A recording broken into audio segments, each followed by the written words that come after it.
11वां अध्याय सृष्टि की आदि का वर्णन। वर्तमान अध्याय में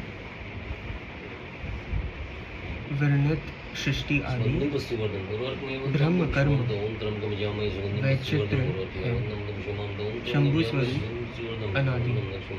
ऋषि बोले, हे वायुदेव, अब हमें सारे मनवंतर एवं कल्प तथा उन मनवंतरों में तथा कल्पों में होने वाला सर्ग प्रति सर्ग का वर्णन करके सुनाए। वायु बोले, हे ऋषियों, सुनो। सर्वप्रथम ब्रह्म उत्पन्न होते हैं, उनके एक दिन से 14 मनवंतर हो जाते हैं। असंख्य होने के कारण उन मनवंतरों का पूर्ण रूप से ज्ञान नहीं हो सकता। अब मैं इस समय के कल्प की प्रवृत्ति के उदाहरण देकर कहता हूँ। आप लोग फिर अन्य कल्पों की कल्पना इसी के अनुसार कर लें।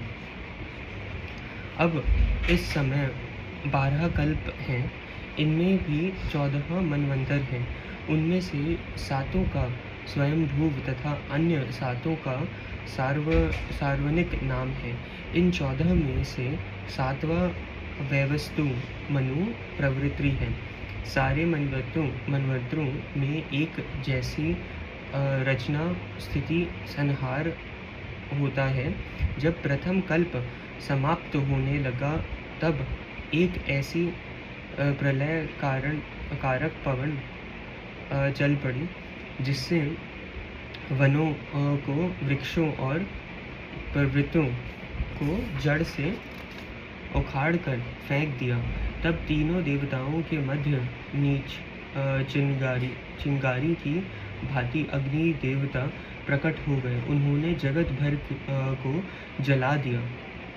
वर्षा जल से पूर्ण होकर सागर उछल पड़े, फिर संपूर्ण संसार को डुबा दिया।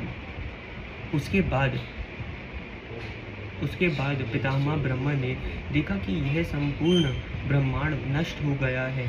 दशों दिशाएं जल से भर गई हैं। तब वे भी नारायण रूप होकर जल पर सुखपूर्वक सो गए।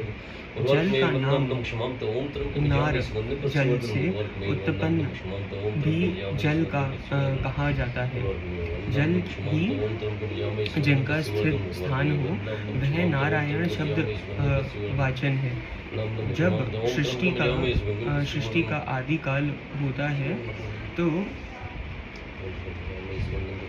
श्रुतियों जिस प्रकार ईश्वर को निद्रा से जगाती है, उसी प्रकार योगमयी निद्रा में सोते हुए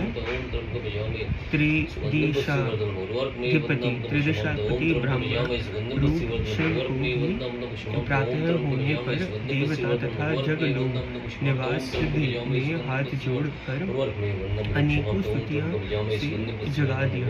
उसके बाद निद्रा त्याग कर जल शयाय पर बैठकर चारों ओर देखने लगे। आश्चर्य में पड़कर विचारने लगे, वे ब्रह्म तो थे ही।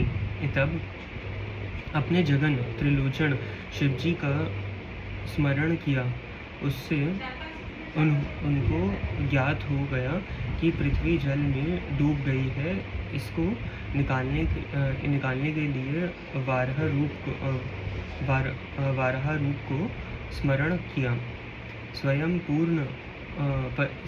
पर्वत के समान विशालकाय वाराह रूप धारक अपने दीर्घ निश्वासों द्वारा प्रलय समुद्र को क्षोरते हुए ब्रह्मा जी पृथ्वी लाने के लिए रसातल में चल दिए। फिर उसके बाद वाराह रूप वाले ब्रह्म ने जल में मध्य पृथ्वी को ढूंढा। जब मिल गई तो इसे अपनी दाढ़ों पर रखकर रसातल से ले आए। उस समय उनकी अद्भुत शोभा भी थी, जिसे देखकर जमलोक निवासी सिद्ध आदि ने प्रसन्न होकर फूलों की वर्षा की, फिर प्रसन्नता में नाचने लगे।